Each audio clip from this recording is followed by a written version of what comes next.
What is going on today? It is Tuesday and a lot of the markets were pretty flat, even had a little bit of sell-off. Quantum stocks continue their rally, and BigBear AI, one stock that we've been covering for quite a while, had an almost 17% day.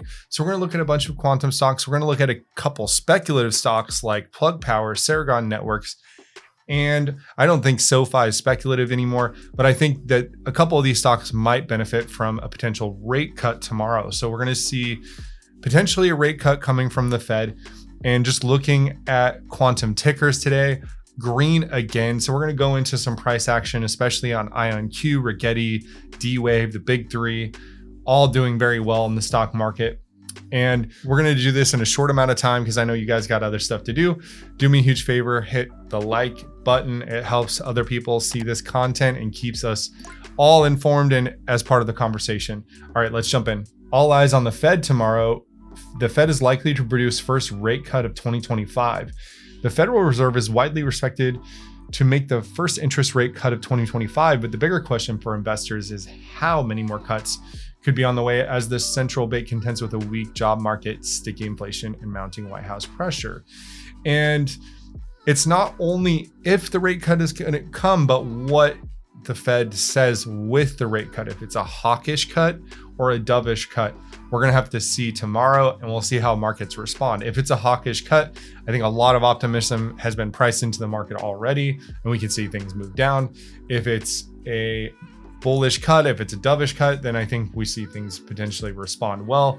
Taking a look at the quantum watch list, we can see that IonQ, again, another 5% day, closed at $62 in 2026. Absolutely incredible to see what this stock has done, especially because just about 3 weeks ago, this was could be picked up for $36 a share. So basically a double. And that just shows you how fast sentiment can change and how fast information is flowing. Rigetti got a $20 close. Unbelievable. And Rigetti is a stock that I've been adding to my portfolio and I've been positioned in for a long time. I have both calls and shares in Rigetti. So it's beautiful to see this rally. And D-Wave at 3.6%. And we see that there's some optimism in our quantum cybersecurity as well. And BTQ has been running for quite a while, had a little bit of sell-off. Just a quick look at the heat map today. Nothing too pretty. Hopefully this has a lot more green tomorrow, but right now we see that there's a lot of gray. A few tickers were pretty green, but for the most part, it was not the best day in the market. Tesla is continuing its recent enthusiasm and rally down here. The markets themselves, S&P was down, Dow was down, NASDAQ was choppy all day, but ended up just down a little bit, and the Russell had a rally late in the day. We can see that VIX is picking up, which is an indicator of potential volatility, and tomorrow definitely has the potential to be a volatile event. All right, let's get into our quantum tickers, and we're going to start with Rigetti because Rigetti has had, we kind of talked about this on the channel last night, but we talked about these two slopes, then the angles to the slopes here of that parabolic rally back in 2024, where there was all this excitement. And then when we talk about kind of this more shallow, gentle slope as information has come in, as Rigetti in 2025 has announced their 36 qubit chip, has announced their 100 qubit chip, delivered on their 36 qubit chip, and has kept investors informed. And as the investor has become more and more informed, there's also been this steady uptrend. So there's been higher highs and higher lows all the way along this rally. And we're really sitting right on the doorstep. So as I bring some of my drawings back here, we can see that Rigetti is just one step away from testing its all-time high. And really back in 2024, when we had this first test of all-time high and where we were sitting around this $20 point, there was probably less to be optimistic about. Rigetti has delivered a lot in 2025, and there's still more planned in 2025, including their 100 qubit chip. So I think investors are trying to position themselves. I think a rate cut could definitely help a company like Rigetti. So in my base case, tomorrow I see Rigetti at least testing and potentially rejecting off of this all-time high. In my bull case, I see it moving above 2156 and potentially hugging that line, maybe testing a little bit of a higher number. And in a bearish case, if the Fed raises rates or if it's a hawkish cut, I could see Rigetti moving down to recent supports like 18 or maybe all the way down to this rising support at 1750. In a really bad situation, we could see this dump down to 15. We've seen it before. Rigetti can be very, very volatile. Lately, it's been a very strong stock. All right, D-Wave Quantum. So you can see that the last 4 candles have been a print to the upside. We have higher highs and we have a pretty significant uptrend. Bringing my drawings back, we can see that Rigetti is sitting at this close of almost $19 a share and only about $1 and change away from its all-time highs, which is just over $20. So D-Wave has their Japan Qubits conference, which is sold out, by the way. We saw that was sold out and they're starting that, I believe, tomorrow. And they have a bunch of different representation at different conferences. A subscriber to the channel also mentioned that Quantum World Congress started today and is going on for the next couple of days. So Quantum World Congress is a big event and there's a lot of big players at Quantum World Congress, and somehow this wasn't on my radar. So IBM, Inflection, Quantinuum, Microsoft, IonQ are there. So just a lot of momentum in the quantum industry at the moment. And for D-Wave, I expect potentially some more bullish price action in the rate cut, assuming we have a dovish rate cut, assuming the market backdrop stays optimistic like it is right now. All right, and then IonQ. So really just an incredible chart. So as we zoom out from IonQ, we can see there's really this breakout started at this $48. And this was during that analyst day where it had that 17% or so jump. And that optimism is still there as the stock pushes higher and higher. Earlier this year, I gave in my 2025 price target after the Oxford Ionics acquisition, the LightSync, Capella. I'd seen enough. I said IonQ should be $100 a share. It looks like it's starting to move its way up there. Now, of course, $38 a share is a long way to go from where we are now. That's my personal belief of what IonQ will be worth, especially in 2026, 2027, as long as they are able to deliver along with Oxford Ionics on their technology roadmap. And that technology roadmap has significantly accelerated, which is the beauty of that acquisition. And we saw the UK gave the green light for that acquisition, which was one of the reasons for that big move that pushed to these all-time highs. So now we're in price discovery.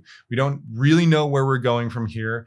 And the institutions own roughly 43% of IonQ. Maybe it's actually a little bit more. It's in the 40 to 50% range. So institutions are buying up shares of IonQ as well. And we will see where it goes from here. But we are in price discovery, which means we don't know how high it can go. Let's take a look now at BigBear AI. So I know a lot of you follow the channel. The big piece of news that BigBear got is Goldman Sachs picked up 2 million shares roughly of BigBear. They increased their holdings by 570% during the first quarter. Analysts at HC Wainwright lowered their price target from BigBear 9 to 8, while the stock currently has a consensus rating of moderate buy. We haven't seen any big news or groundbreaking anything from BigBear for a while. So I think a lot of the optimism that came before the last earnings, and then we had that flush, it's just really been consolidating is what's been happening. And if you're a longer term investor in BigBear, look at the longer trend. The longer trend is the stock has been moving up. It's been sitting kind of on its rising support. So if I bring back some drawings, we actually did break through. So I'll just revise that rising support. And we did get a little bit of a bounce today or in the last couple of trading days. And you can see that this candle has come in. So really, BigBear, since that earnings, hasn't been able to reclaim this gap, and it was trading around $7 a share prior to earnings. So the fact that it climbed to $6, that is a key psychological level. Of course, BigBear does need to fill the gap, and it does need to move up to at least 650, if not 7, for me to be convinced that this is actually a bullish reversal. Otherwise, I could see it kind of rejecting off of 650, moving back down to the rising support, maybe lower if the Fed is hawkish, or if today doesn't go as planned. Excuse me, if tomorrow does not go as planned.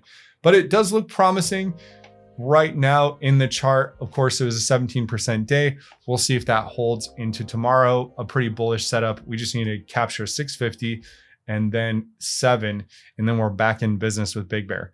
All right, let's take a look at Plug Power. So Plug Power is just, for me, it's a alternative energy play. And I like what the CEO says when he does interviews. They have 4 green candles in a row. And you're probably saying that's not much and it doesn't look that good. And you're right, it's not much and it's not that good, especially because the stock was trading at a much higher level. Today, it did have a 7% day, and we're looking at some more recent price history, and it's been chopping around a little bit. But I think that when we look at the bigger picture, as far as energy stocks, like if we look at Oklo, or if we look at other stocks that have been moving like crazy, there is a high demand for energy, and Plug Power is in the hydrogen business, and hydrogen does have a lot of potential. And Plug has clients like Amazon. So I feel like the worst is baked into the stock price, which is why I decided to make a position in this. And I'm hoping for a longer term turnaround play. So as you can see, the stock used to be $70 a share. Kind of reminds me a little bit of Veritone. The stock has disappointed a lot of people over a long period of time. So I'm sure there's plenty of you who aren't super hot on Plug, but I think that it's possible that Plug could start reclaiming some levels, especially on any good news, and especially in an environment where they can borrow for cheaper. All right, quickly, let's take a look at Ceragon Networks. So I've been in Ceragon Networks for about a year, and I've lost a decent chunk of my investment on this. I'm showing you guys because I think that Ceragon Networks is a pretty decent price. The stock is, the forward P is 13. The stock is down and washed out at this point. The revenue was going up through the middle of 2025 and then started to move down. One thing I like to look at is the total debt. They are chipping away at the debt. I think this is a company that with a rate cut could help them with their debt. And if we look at the price action, some other investors are thinking that as well, as this had a 10% day. If we look to the left, Ceragon has really been sent down since a poor earnings. They had a miss of 4.66%. They had a revenue surprise, just a squeak of a surprise, and they had a double miss on their last earnings. So the stock has been the company's been struggling. As you can see, they did fine in their earnings. Company's been struggling. Stock is washed out. I've lost probably half my investment in Ceragon, but I'm just holding and chilling. It's not a realized loss until you go to sell. So Ceragon is one I'm looking for a potential reversal. We'll see. And finally, SoFi. So SoFi, I've been covering since I started this channel this year, and SoFi is a stock that I got interested in September, October of last year. And my average is about $14.15, and I'm very happy that the stock has moved up to almost a $28, $30 price point. It's been a while since we looked at SoFi on the channel, so I want to just take a quick look at what I'm expecting tomorrow. So I think we're finally going to take out this top wick. So believe it or not, still with all this bullish price action at IPO, the top of the wick, there was a print just a bit higher in the mid 20s. I think there's going to be a 3 in front of SoFi, maybe as soon as tomorrow. And what happens from there, anyone's best guess, but they are just absolutely crushing it on their earnings, their revenue, their customer acquisition, their free cash flow.